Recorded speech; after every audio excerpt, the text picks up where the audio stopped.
or keeps hitting the calculator, but my goodness, what a start he is off to. By the end of this game, he could have monster numbers. He just wants to continue to be accurate. That's good for 21 yards and a first down. We both know it's difficult, but they've made it look effortless out there. Through the air, on the ground, they've moved the ball with relative ease.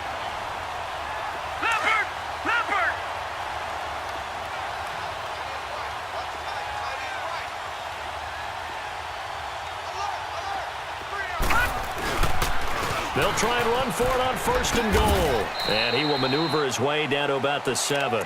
Only a yard on the pickup there. Second and goal. Defensively, pretty good start there with their backs against the wall. That's a win for the stop troops right there. And if I'm them, I get a little bolder now. They won the first battle. Keep coming after them. Put the pressure on them. The line of scrimmage, the 7 now on second and goal. Here's Jackson to throw on second down. He's going to flip that out to the flat. It's complete. And they'll be driven back here, losing yardage to the 9. It's a loss of 2, now third down. The Ravens on third down. They've been okay, 2 for 3 thus far. This is third and goal. They run with Breida, and he'll be brought down here at the 3-yard line. A minute 59 to go in the first half. We're back to Baltimore after this.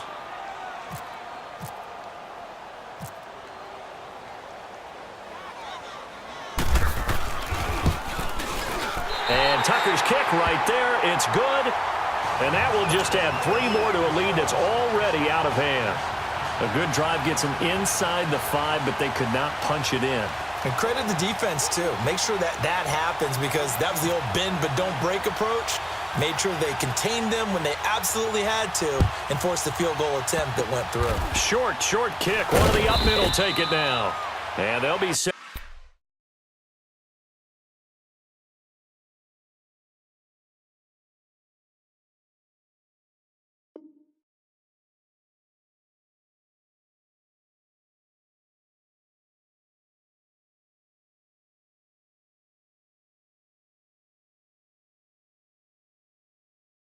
With good field position here as he gets this up over the 40-yard line. The Saints coming out now to take the field. And with 3 interceptions thrown already, we'll see. Do they rely more on the ground game here? They may have to change things offensively to try and settle things down, not just for the guy throwing the ball, but for the rest of the offensive unit, because their confidence has to be shaken a little bit. And you just wonder, is the backup going to start to warm up a little bit over on the sideline?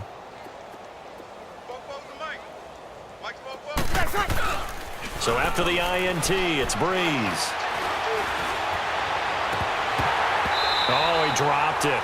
And that's pretty indicative of the way this one's gone.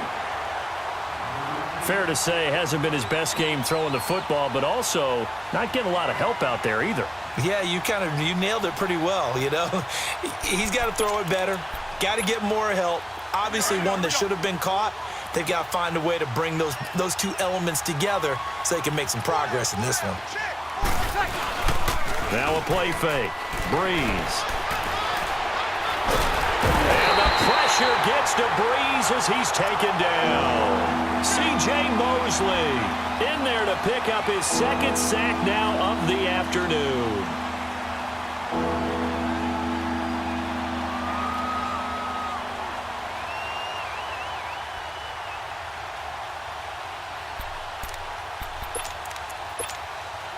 Third and long now after the sack of Breeze, and the Saints up against it here.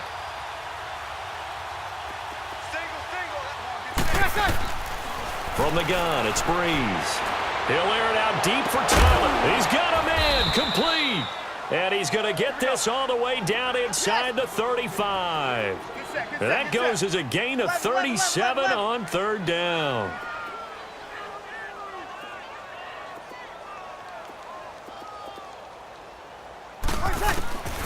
To throw, it's Breeze.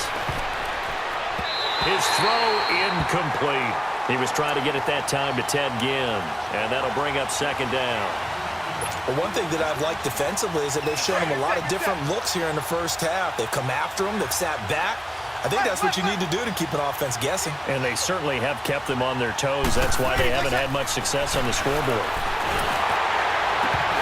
And his pass is intercepted for the 4th time today. Picked off by Tony Jefferson. And his guys are going to get the football at the 23-yard line. He was trying to hit Thomas that time. We haven't even escaped the first half, and he's already thrown 4 picks. And Brandon, back in the good old days, probably back before you were born, if your starter threw 4 in the first half, he might throw 8 or more for the game because they weren't going to pull him out. But nowadays, the patience level isn't quite there. He's going to have to make some real adjustments, or the backup may see some time. And the tip there altered the ball flight, and it falls incomplete. It'll be 2nd down. Defensively, celebration time because they finally forced an incompletion. He was perfect throwing the ball to that point. Yeah, but from his viewpoint, they didn't force the incompletion. He just missed. That's how hot he is right now, and that's how he wants to continue to throw the ball. They'll toss it to Brady. And he got blown up on that play. Back at the 20. So he loses 3 yards there. Now 3rd down. Hey, a lot of points have been scored in this game, but what a nice play by the defense. Stepping up on that one. Maybe they'll get things going in their direction after a play like that.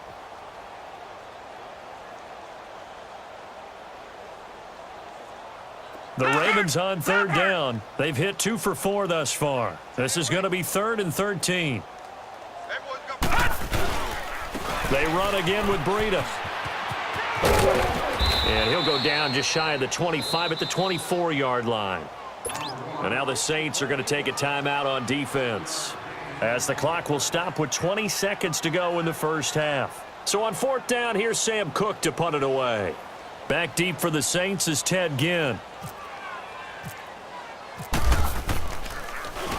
Only 2 punts for him last week in the loss as he gets this one away. Now the Saints offense, they get ready to go back to work here. And with time quickly fading here in the 2nd quarter, not sure how aggressively, offensively they want to play this. I think we'll find out just how much they trust their guys in this situation if they decide to take a shot. Trying to shake off the interception from the last drive. He'll look to throw. And incomplete as he was knocked as he threw it. And it took the ball off course. An incomplete pass on 1st down. That leads to a 2nd and 10. Back to the air on 2nd down. It's Breeze. Blitz coming, and down he goes. Tony Jefferson. Now a timeout taken. Perhaps a chance for one more quick play and then another timeout if they hurry. We'll see.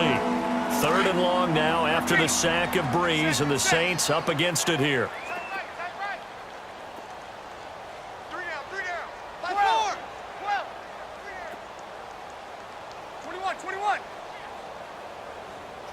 12.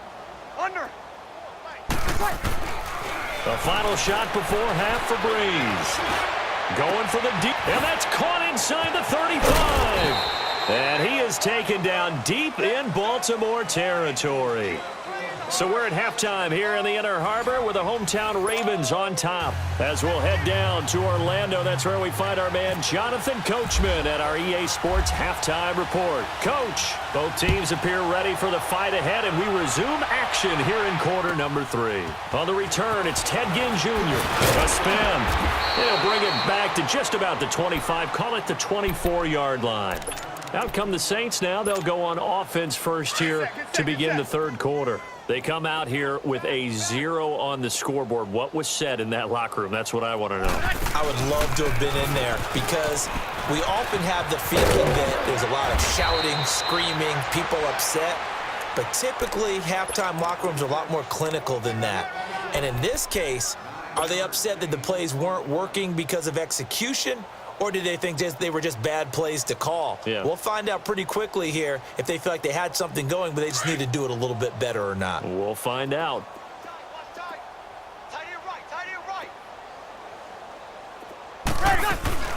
Now on second down, this is Gurley. And this time he's not going anywhere. They'll get him down right at the line of scrimmage. Hey, easy. Officially, it's no gain on the play, and they'll remain a few inches shy of a first.